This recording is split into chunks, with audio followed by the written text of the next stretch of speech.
As someone who likes the various trappings of the Legend of Zelda series, like its stories, visuals, and music, but continues to bounce off the more traditional Zelda games at a mechanical level, something like Cadence of Hyrule is a godsend for me. Combining the sights and sounds of the beloved franchise with the quirky indie gameplay hook of Crypt of the Necrodancer is a surprising decision, but as someone who appreciates the former and is a straight up fan of the latter, I'm definitely on board. More surprising than the decision to combine the two is the fact that the combo actually turns out pretty well, despite how disparate the two properties are. For those unfamiliar, Crypt of the Necrodancer was a roguelike that tasked players with exploring procedurally generated dungeons, but with some rhythm game elements thrown in for good measure. Continued movements on the beat would build up a multiplier, meaning greater rewards as it got higher and higher, and missing a beat or taking a hit would mean losing that multiplier. To shift the game's focus onto the rhythm elements, you would auto-attack by simply moving into range of the monsters, and the challenge came from identifying their movement patterns and timing, as they too were restricted to moving on the beat.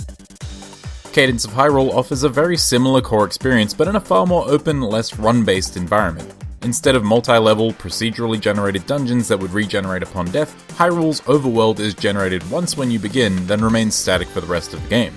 The core challenge of the game is still navigating the world to the beat while dealing with monsters, except now all the enemies are classic Zelda monsters, such as Octoroks, Lizalfos, and Lynels, and once you've cleared all the enemies on a screen, you're allowed to move freely. I'm happy to say that this unique approach to exploration and combat still holds up well, and the monsters on offer provide a good mix of new movement patterns and ones that have been repurposed from Necrodancer.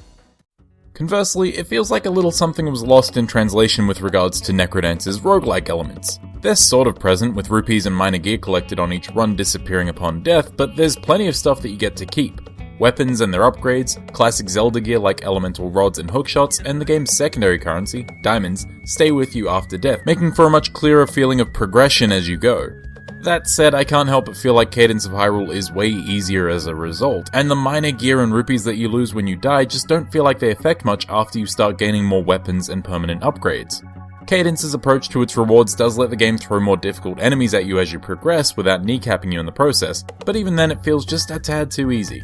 It's worth mentioning that you can choose to play the game with permadeath enabled, but that's a bit of an overcorrection to say the least. Even though Cadence of Hyrule's roguelike aspects feel a little unnecessary after the first hour, the game is still incredibly enjoyable. The rhythm elements are responsive, and though the multiplier giving you better rewards doesn't really feel as useful as it did in Necrodancer, it's not without some uses. Damage buffs that rely on your multiplier make the game feel a little broken when you're on top of your game, and while they may not be as useful in later stages of the game, gear with better buffs is always a nice reward, whether we're talking about defense boosts or gear that rewards you with health on each kill. Beyond that, this feels like another Zelda game, meaning you go to dungeons, collect gadgets that'll help you progress, and fight bosses, but with a neat musical twist to the core mechanics. While Cadence of Hyrule's gameplay is pretty enjoyable for the most part, it absolutely nails its most important element, the music.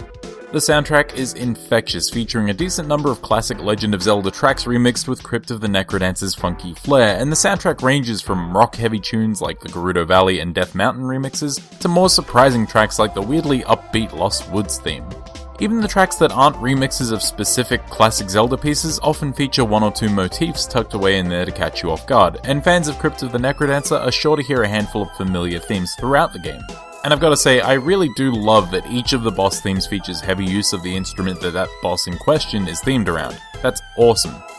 On that note, the game's visuals are really strong as well. Cadence of Hyrule still uses retro-inspired art like its predecessor, but its more detailed 32-bit sprites are just that much more striking.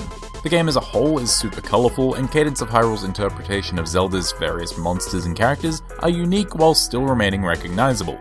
As with the game's soundtrack, I particularly enjoyed the visual designs of the game's bosses. For the most part, they're weird amalgamations of classic Zelda foes and musical instruments, and I just think they're super cool. They make for some interesting boss fights too, generally forcing you to adapt to multiple attack patterns at once to defeat them.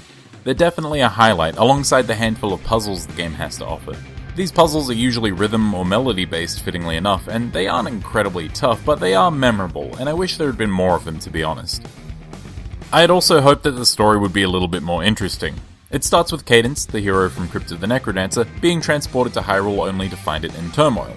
The king has been lulled into a deep slumber, and she must gather allies to save this world and find a way to return to her own. She then disappears from the game for the next 5 or so hours while you play as Link and Zelda trying to save Hyrule. Again. Overall, it's fine, I guess, but Cadence of Hyrule's plot is very much just a typical Zelda plot, only with a new villain, named Octavo, whose ultimate plan is at least a unique twist on the usual Zelda fare, I guess.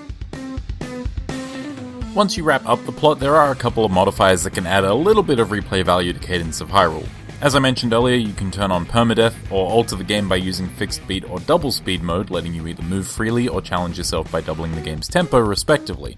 The game inherently has some replay value built into it thanks to its procedurally generated overworld, and honestly, I'm super keen to play more of it just to get more of that sweet soundtrack. With all that said, Cadence of Hyrule is excellent. The transition from tight, focused dungeon-crawling roguelike to what is essentially a classic top-down Legend of Zelda game isn't without some weird wrinkles, but for the most part, Cadence of Hyrule is very enjoyable. The core gameplay is still engaging and satisfying, the visuals are charming and colourful, and the soundtrack is, well, I would recommend buying this game on the quality of its soundtrack alone. The roguelike elements feel a little unnecessary if I'm being honest, but they also don't really take away from the overall experience, so even my biggest issue with Cadence of Hyrule doesn't drag it down. This is a must-own for Switch players.